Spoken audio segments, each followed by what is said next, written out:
Hello students, आज इस video में हम चैप्टर 3 संख्याओं के साथ खेलना के विषय में पढ़ेंगे।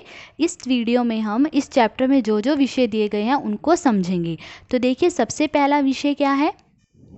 सबसे पहला विषय है गुणनखंड। तो गुणनखंड क्या होता है? किसी भी संख्या के गुणनखंड वो होते हैं जिनसे वो संख्या पूरी तरह विभाजित हो जाए, मतलब पूरी तरह भाग हो जाए। वो क्या होते हैं? उसके गुणनखंड होते हैं। इसके अलावा इसमें ये भी बात याद रखिए कि किसी भी संख्या के दो गुणनखंड तो होंगे ही होंगे। एक तो वो संख्या खुद, और दूसरा गुणनखंड क्या होगा? एक। क्योंकि एक से भी सभी संख्याएं विभाजित हो जाती है और वो संख्या खुद को भी पूरी तरह विभाजित कर लेती है। ठीक है, अब देखिए, जैसे संख्या 10 है। अब देखिए, इस संख्या 10 के गुणनखंड हमने बताने हैं। तो देखिए, हमने बोला कि किसी भी संख्या के दो गुणनखंड तो होंगे ही होंगे। कौन कौन से? एक तो संख्या 1, क्योंकि 1 से भी 10 पूरी तरह विभाजित होता है, और दूसरा वो संख्या खुद, मतलब कि 10। तो 10 के पहले दो गुणनखंड कौन से होंगे? 1 और 10। इसके अलावा देखिए, 10 के और गुणनखंड कौन से होंगे? एक 2 होगा, और दूसरा क्या होगा? 5, क्योंकि 2 से भी जो है 10 पूरी तरह विभाजित हो जाता है, और 5 से भी 10 जो है पूरी तरह विभाजित हो जाता है। देखिए, 10 को हम 2 से भाग देंगे, 2 पंजे 10। ठीक है, 5 से भी 10 को हम भाग देंगे, 5 दूनी 10। तो पूरी तरह विभाजित हो रहे हैं। तो ये सब क्या है? 10 के गुणनखंड हैं। तो देखिए, 10 के सभी गुणनखंड 1, 2, 5 और 10 हैं। ठीक है, तो ये था गुणनखंड। अब आगे देखिए, अब समझिए गुणज क्या होता है।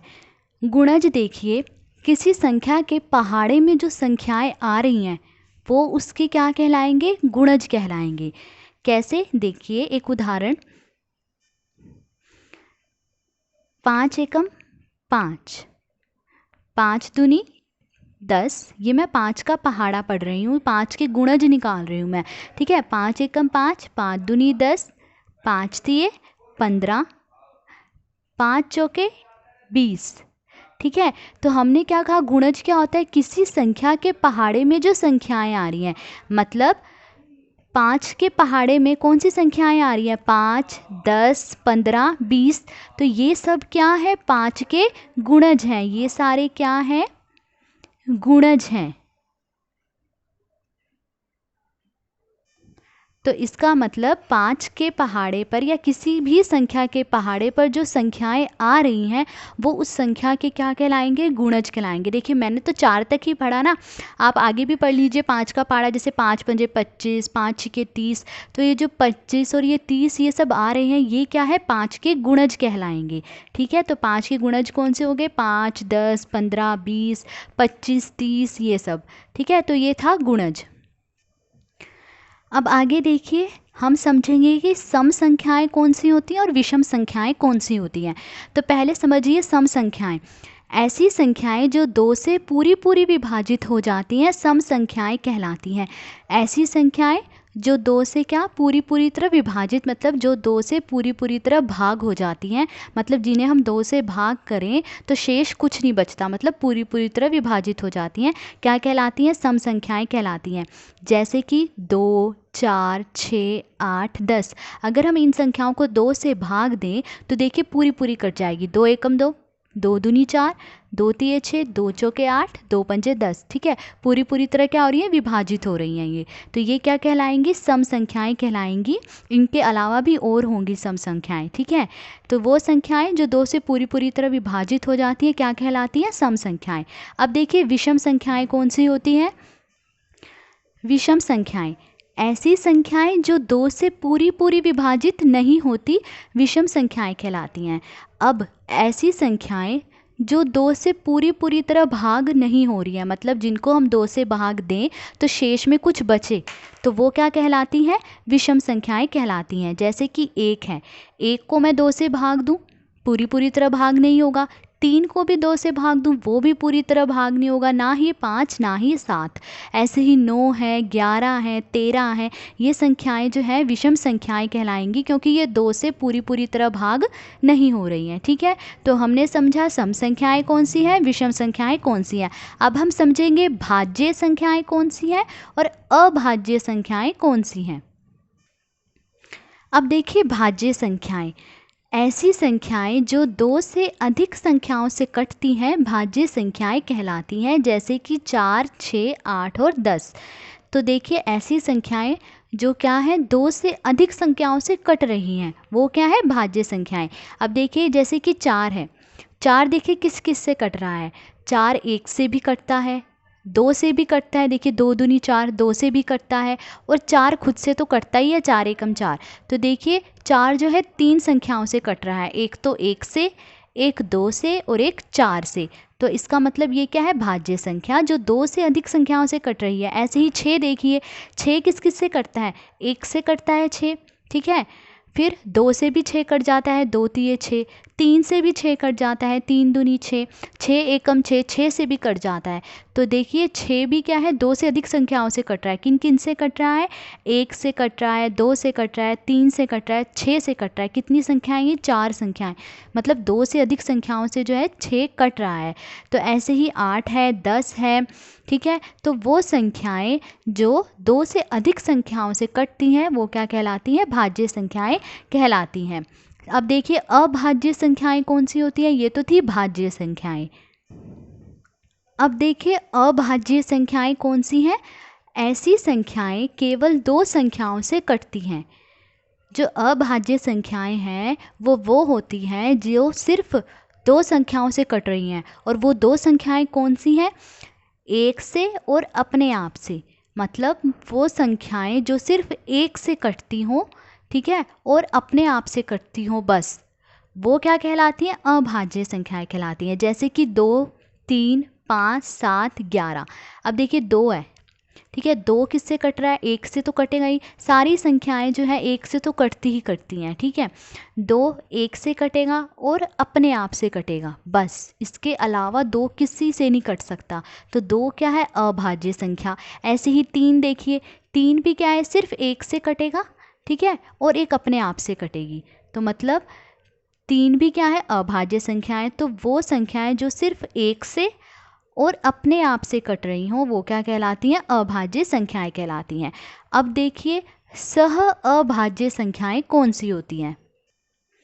अब देखिए सह अभाज्य संख्याएं कौन सी होती हैं, 2 संख्याएं जिनमें केवल एक ही सार्वगुणनखंड होता है सह अभाज्य संख्याएं कहलाती हैं। देखिए एक ही सार्वगुणनखंड होता है कि मतलब क्या हो गया कि उनमें जो है गुणनखंड एक ही साझा होगा, उसके अलावा और कोई गुणनखंड साझे नहीं होंगे। सिर्फ जो ये एक है संख्या, ये जो एक है ये ही गुणनखंड साझा होगा, मतलब सेम होगा, उसके अलावा और कोई गुणनखंड सेम नहीं होंगे। एक एग्जाम्पल देखिए,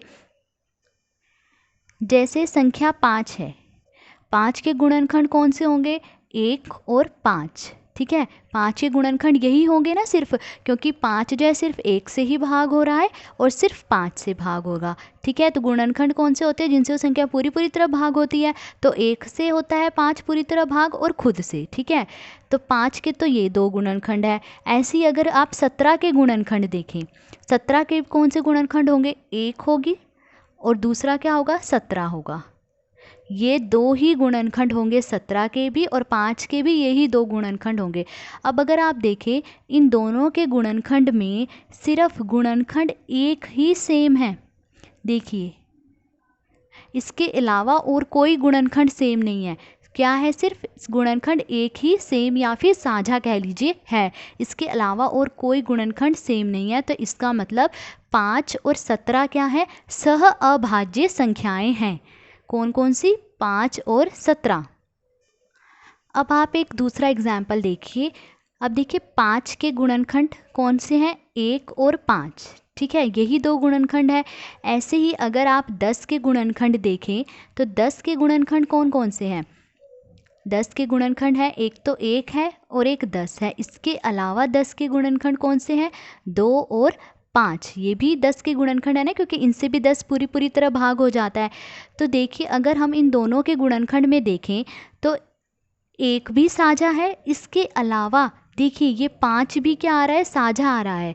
ये 5 भी दोनों में है, ठीक है। 1 के अलावा और कौन सा गुणनखंड साझा है इनमें, 5। तो इसका मतलब 5 और 10 जो है सह अभाज्य संख्याएं नहीं हैं, क्योंकि सह अभाज्य संख्याएं वो हैं जिनमें सिर्फ साझा गुणनखंड कौन सा होगा, 1 होगा। इसके अलावा और कोई गुणनखंड जो है सेम नहीं होंगे या साझा नहीं होंगे, वो क्या कहलाएंगे, सह अभाज्य संख्याएं।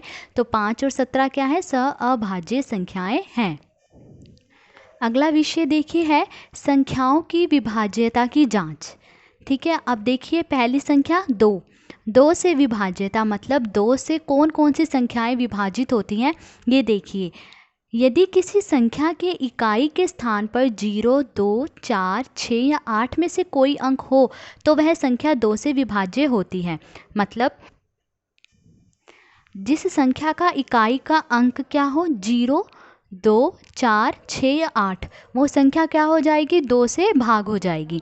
अब जैसे देखिए 70, इसका इकाई का अंक देखिए क्या है, 0, तो मतलब ये जो संख्या ये किससे विभाजित है, 2 से।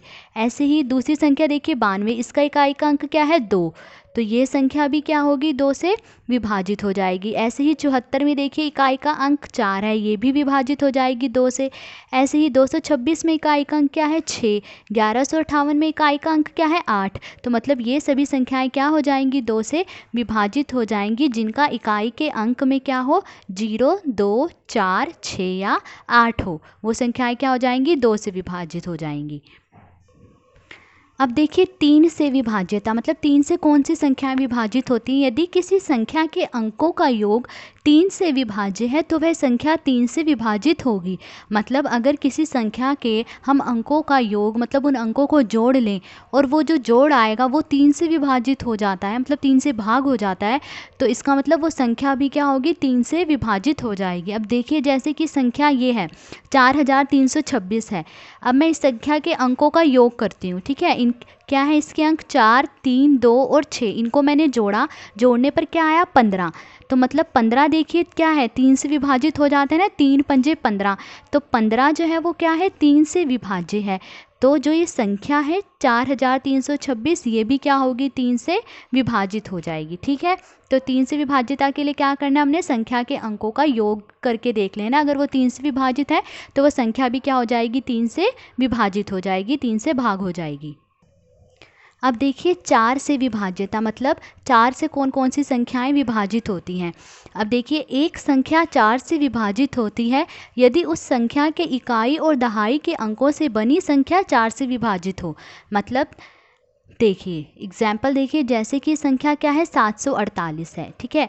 इस संख्या के इकाई और दहाई के अंक से बनी संख्या कौन सी है, देखिए ये इकाई का अंक है और ये दहाई का अंक है, तो इकाई और दहाई के अंकों से संख्या कौन सी बनी है, 48। अब देखिए ये जो 48 है ये क्या है, 4 से विभाजित है, ठीक है, 4 से विभाजित हो जाता है, 4 एकम 4, 4 दूनी 8, ठीक है, तो विभाजित हो जाता है। तो इसका मतलब जो ये संख्या 748 है ये भी क्या हो जाएगा, 4 से विभाजित हो जाएगी। तो मतलब 4 से विभाजित वो संख्याएं हो रही हैं जिसका इकाई और दहाई के अंकों से जो संख्या बन रही है वो 4 से विभाजित है, तो मतलब संख्या भी क्या है, 4 से विभाजित हो जाएगी। तो बस आपने इकाई और दहाई के अंक देखने हैं, इकाई और दहाई का अंक देख के 48 आया, ठीक है, और ये 48 क्या है, 4 से विभाजित हो जाता है, तो इसका मतलब जो ये 748 है ये भी 4 से विभाजित मतलब भाग हो जाएगा। अब देखिए 5 से विभाज्यता, अब देखिए 5 से विभाज्यता, 5 से कौन कौन सी संख्याएं विभाजित हो जाती हैं। यदि किसी संख्या का इकाई का अंक 0 या 5 है तो वह संख्या 5 से विभाज्य है, मतलब 5 से विभाजित हो जाती है। जैसे कि अब देखिए हमें एग्जाम्पल दिए गए, जैसे कि ये संख्या है 95, इसका इकाई का अंक क्या है, 5 है, तो इसका मतलब ये जो 95 है 5 से भाग हो जाएगा। ऐसे ही 205 देखिए, इसमें भी इकाई का अंक क्या है 5 है, तो 205 भी क्या है 5 से पूरी तरह विभाजित हो जाएगा। ऐसे ही 300 देखिए, इसका इकाई का अंक क्या है 0, तो ये भी क्या है 5 से पूरी तरह विभाजित हो जाएगा। तो वो संख्याएं जिनका इकाई का अंक या तो 0 हो या 5 हो, वो क्या हो जाती हैं 5 से विभाजित हो जाती हैं। ठीक है, अब देखिए 6 से कौन सी संख्याएं विभाजित होती हैं। अब देखिए 6 से विभाज्यता मतलब 6 से कौन सी संख्याएं विभाजित होंगी। यदि कोई संख्या 2 और 3 दोनों से विभाज्य है तो वह संख्या 6 से भी विभाज्य होती है। तो अगर कोई संख्या 2 से भी भाग हो रही है और 3 से भी भाग हो रही है तो ही वो संख्या क्या होगी 6 से भी भाग होगी, मतलब उसे 2 और 3 दोनों से ही विभाजित होना होगा। अब देखिए जैसे यहाँ पे ये संख्या दी गई है 3642, ठीक है। अब देखिए ये 2 से विभाजित है या नहीं। 2 से विभाजित होने के लिए क्या होना चाहिए, इसका इकाई का अंक 0, 2, 4, 6 या 8 होना चाहिए। तो देखिए इसका इकाई का अंक 2 है, तो इसका मतलब ये 2 से तो विभाजित है। अब 3 से विभाजित होने के लिए क्या होना चाहिए, इसके अंकों का जो योग है, मतलब इसके अंकों को जब मैं जोड़ूं तो वो भी 3 से विभाजित होना चाहिए। देखिए इसके अंकों को जोड़ूंगी अगर मैं 3 और 6 9, 9 में 4 जोड़ा 13, 13 में 2 जोड़ा 15, और 15 क्या है 3 से विभाजित हो रहा है। तो इसका मतलब जो ये संख्या है वो 2 से भी विभाजित है और 3 से भी विभाजित है।